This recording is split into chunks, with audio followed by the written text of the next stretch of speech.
U.S. intelligence reports Russia has 80% of its forces ready to launch a full-scale invasion of Ukraine. More than 100,000 Russian troops are amassed along Ukraine's border, and the rest are en route. Missiles and other military equipment are in place, too. We're in the window when a Russian invasion could start at any time if President Putin so decides. That includes in the coming days. U.S. President Joe Biden held a high-stakes call with Russian President Vladimir Putin Saturday, urging him to stand down. The U.S. Embassy is being evacuated. Only core diplomatic staff will remain. American citizens are being told to leave the country, too. Biden is warning Putin not to harm any Americans. I'm hoping that if, in fact, he's foolish enough to go in, he's smart enough not to, in fact, do anything that would negatively impact on American citizens.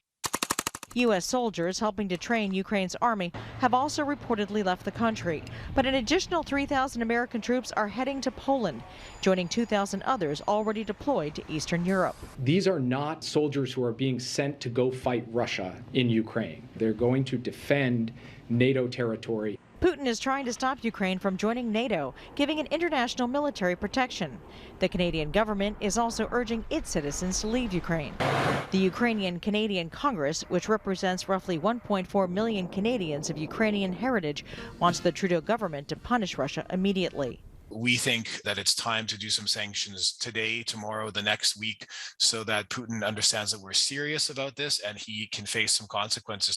If there is an invasion, the U.S. and its allies are promising punishing economic sanctions against Putin and his billionaire backers, blocking financial transactions around the world. For now, Putin denies he plans an attack, which experts say would have devastating effects. There would be a very bad humanitarian crisis and loss of life. Several world leaders have offered to negotiate a diplomatic solution to the situation, but Putin has rebuffed those attempts. Now a tense world watches and waits for what could be the greatest security crisis between Russia and the West since the Cold War. Jennifer Johnson, Global News, Washington.